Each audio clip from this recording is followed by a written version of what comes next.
40 - 2 میشه 20 - 1. نصفش به علاوه نیم تقریبا میشه 20 - 6.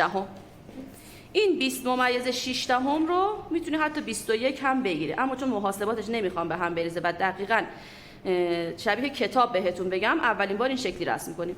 میشه 20 - 6. علامت میزنم. این علامت رو که زدی بیا گونیا رو روی این علامت بذار، به سمت بالا عمود کن. شد چقدر؟ شد 19 سانت. وسطش رو به دست بیار، میشه 9.5 سانت.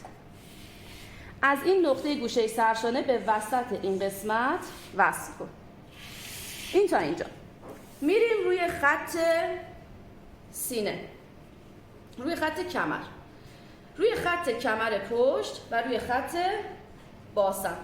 ببین ما اندازه سینه رو درست گرفته بودیم، درسته؟ اینجا 3 سانت آزادی داشتیم.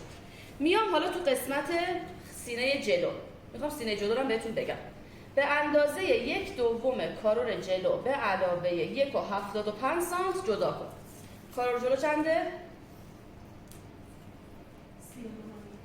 39.5. حالا اگه 40 هم که بگیریمش میشه 20. 20 به علاوه 1.75 میشه 21.75. از این گوشه 21.75 میام جلو و یه نقطه میشه. خب حالا بریم روی گردن جلو. رو گردن جلو 1/5 دور گردن منهای 7 میام داخل الگو، 1/5 دور گردن منهای 2 میام پایین الگو. منهای 2 که شد 8.5 مثل پشت 8.5. منهای 7 چند میشه؟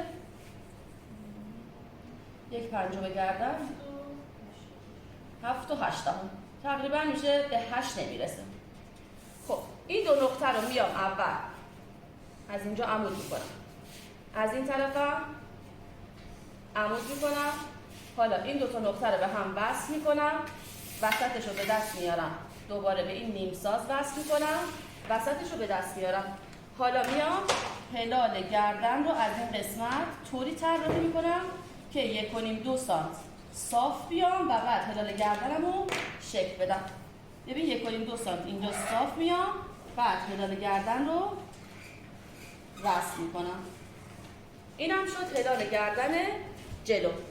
روی خط گردن جلو به اندازه پنس سینه توی جلو علامت میزنم. پنس سینه جلو چقدر بچه ها؟ مقدار داره توی جدول. اگه مقدارش رو تونستی بردار، اگه نه گفتم 1/8 دور سینه منهای 4 سانت. تو جدول چند زده واسه سایز 48 پنس سینه رو؟ پنس سینه 10. خب اندازه شده 10. من 10 سانت از اینجا فاصله میگیرم و اینو علامت میزنم. خب حالا میام از روی خط سینه به اندازه 1/2 فاصله سینه میام جلو. اگه فاصله سینه رو 20 بگیرم 1/2 میشه 10. روی خط کمرم دوباره 1/2 فاصله سینه میام جلو. روی خط باسنم دوباره 1/2 فاصله سینه میام جلو. خط کش رو میذارم و این 3 نقطه رو به هم دیگه وصل میکنم.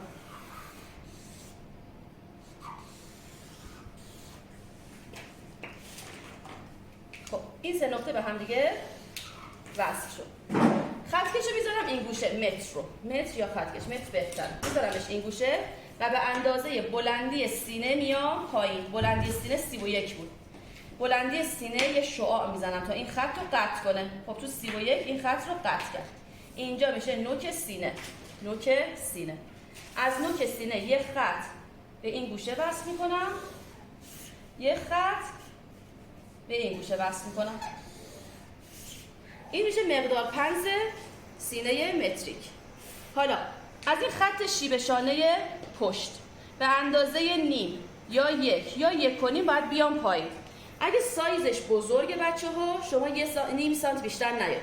اگه سایز کوچیک هستش مثلا سایزش 38-40 هست 1.5 سانت هم میتونید بیاین پایین. من حدود نیم تا 1 سانت میام پایین و یه خط موازی خط سینه رسم میکنم. از این طرف هم این نقطه‌ای که داشتم به اندازه 1/2 کار جلو به علاوه 1.75 اومده بودم و یه عمود به سمت بالا رسم میکنم. این دوتا هم دیگر اینجا قطع میکنم. خب 1/2 سرشانه چقدر بود؟ سرشانه‌مون 13